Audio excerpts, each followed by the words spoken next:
When using your ND filter for your long exposure photography, a lot of photographers, including myself, have tend to use an app which tells us the shutter speed we're going to need.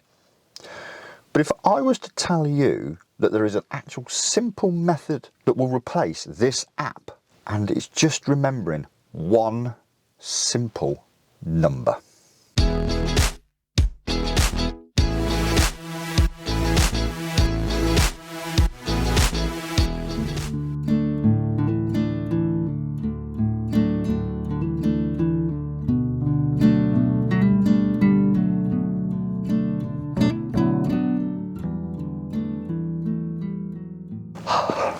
Greetings all, and welcome back to another one. Yes, we're going to be going over today long exposure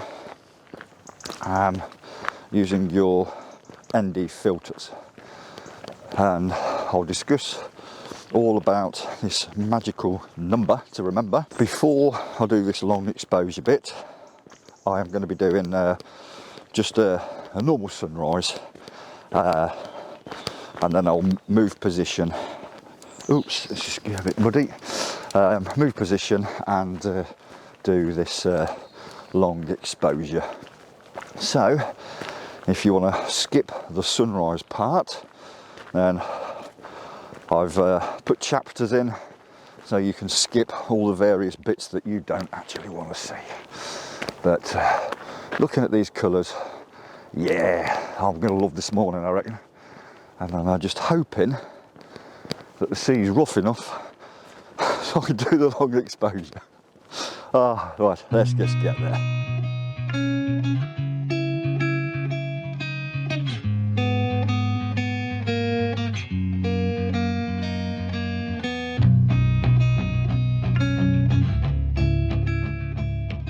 Right, here we are. So,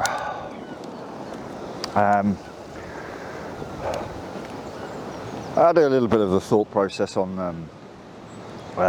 this one here. Not going to go too much because it's not that sort of a video today. Right, well, the sea's looking nice and rough down there anyway for me long exposure a bit later on. I'm probably thinking it's probably a little bit too rough, but not a problem. So, sunrise at the moment. Yeah, let me just get this composition set up and I'll explain where I am.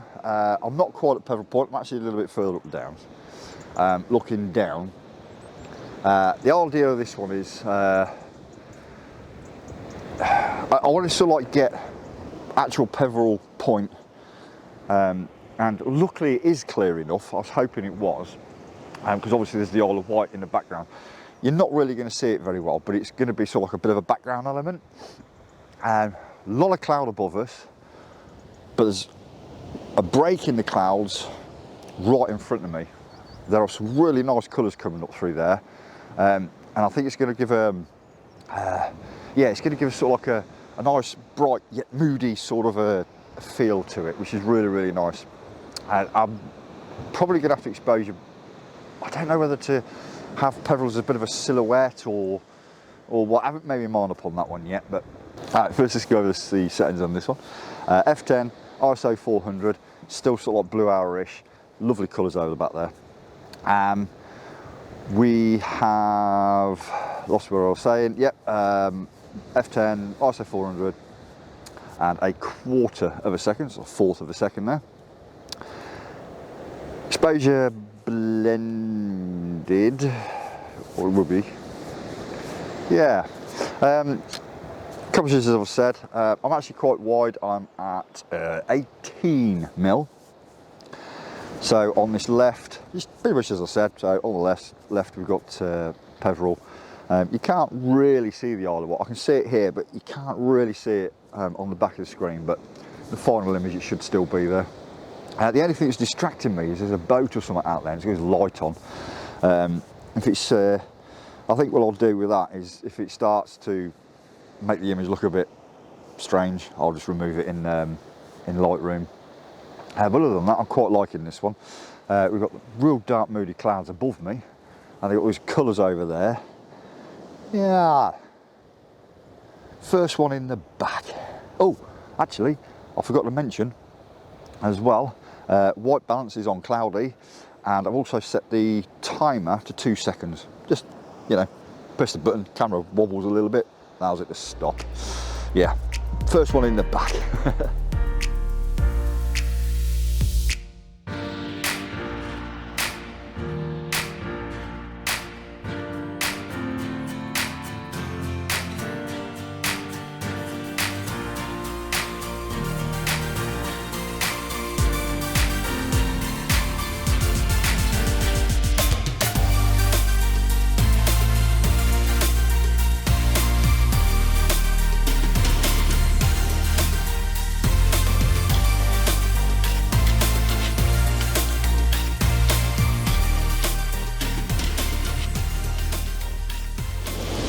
Right, let's go over this long exposure ND filters, and one number to remember. So first off, you're going to get your composition set up. I'm actually down on Pebble Point now, pretty close to where the watchtower is, and there's a large group of rocks that are just below me, which is what we're going to do this long exposure on. So I've actually took a quick shot of it before I've done the long exposure, and then obviously we'll do the long exposure so then you can see what it looks like after. I know, let's not waffle on to that. So for this we're going to use manual mode, and one thing to remember is if you're using a 3-stop or a 6-stop ND filter, you're not going to actually need to use this method, and the reason being is because you can adjust the time on the camera, and on the back of your screen will give you pretty much what you're going to need. So you can adjust your shutter speed, and as you see it on the camera, it's going to be fine. You don't need to use any method or any calculator to actually use a 3 or a 6-stop ND filter. Now I know I have before, but you don't really need to. So this is mainly going to be for your 10-stop or for your real big ND enthusiast, your 15-stop. Now the number for both of these is going to be different, but hopefully this is going to be for those people who tend to use a 10-stop. I tend to use a 10-stop quite a lot, and this method it works. Right, so first thing we're going to do, set up onto manual mode. You will set your shutter speed at 1/30th of a second. That's all you've got to remember, 30. Just remember that number, 30. Now once we've done that, your back of your screen is going to look pretty dark, and this is the point now where you've got to now get the exposure to be correct, using your histogram or your light meter on the camera. So you're going to do this by adjusting your aperture or your ISO. Now once you've actually done that and you've focused, this is the point now where you add your ND filter. If I can get it out the top. So I've got my gloves on.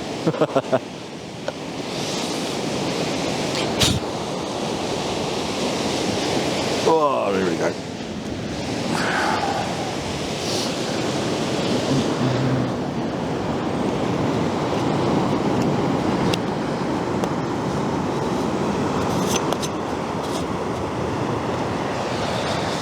Look, and defilter on. Let's get into the science bit of this. That 30th of a second will now actually, once I go over what we're going to do, will give you a 30-second exposure. So this 30-second exposure comes because it's a 10-stop filter. So you need to now adjust your shutter speed by 10 stops of light. This will now give you a 30-second exposure. So let's go into a bit more of the camera itself now. Is each click you do is a 1/3 of a stop. So you've got to click 30 times to increase that shutter, sorry, decrease the shutter speed. Hope that's going to make sense. So, because you've got to look at photography, it's a science, and everything is fractions. We're going to go over a few of the bits in a minute, but so what I'm going to do now is I'm going to adjust my shutter speed by 30 clicks, because remember it's a 10 stop filter, so each stop is 3 clicks because it's a third. 2, 3, 4, 5, 6, 12, 13, 14. There we go. 30th of a second. So let's just, before I take this one, they will go into the science behind this and the technical side of how this actually works. So each stop is half of its current value. So let's take 100th of a second. So if you do 1 stop of light, then that will now, decrease by 1 stop of light, that will now decrease from 100th of a second to 50th of a second. And same the other way round. So that works on all aspects of your aperture and your shutter speed.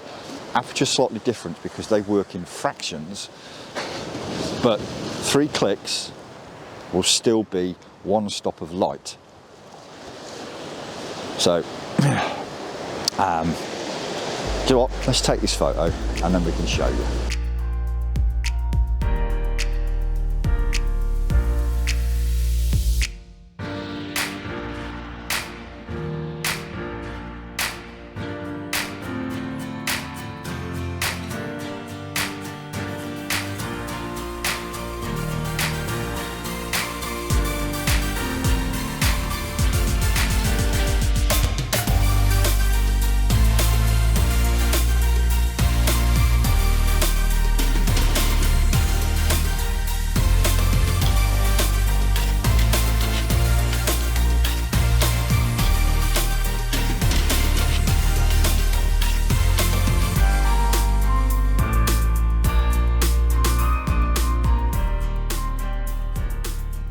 But let's sort of like say you wanted a 60-second exposure. Well, how would you do that? Remember what I said about that 1 stop of light is either double or half?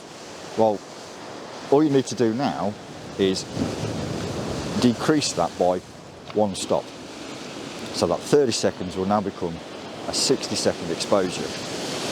But because you have now changed your shutter speed by 1 stop, so you've decreased by 1 stop, you need to then increase either your aperture or your ISO by the same 1 stop. But we've got a bit of a problem. Most cameras, when you're in manual mode, will only get down to the 30 seconds.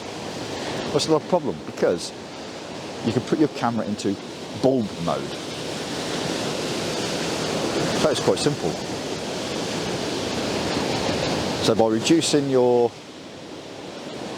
time to 60 seconds by 1 stop, increase your aperture by 1 stop. Remember, that's 3 clicks. Okay?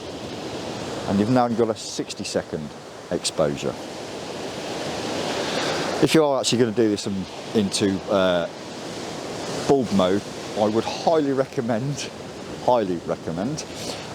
having a shutter release for doing that, purely because you're not going to want to hold that camera button down for 60 seconds because the camera's going to shake. Probably going to be a bit out of breath because I'm walking uphill. So there you go. That is the easy way using a 10 stop filter, and you've only got to remember that one number, which is 30. So I mentioned a 15 stop as well. The method is exactly the same, but the magic number you need to remember is 250. So when you start and you put your shutter speed down to 30th of a second, you'd actually start at 250th of a second. But being it's a 15 stop filter, instead of 10 stops of light, 30 clicks, it will be 15 stops of light. And that's it. That's all you need to remember. Thanks for joining me on this one, guys. And hope you found it pretty useful. And yeah, knowledge is key. So until the next time, thanks for joining me. And don't forget, like and subscribe. It really does help me out. And I'll see you on the next one. So, till next time, take care, stay safe. I'll see you soon.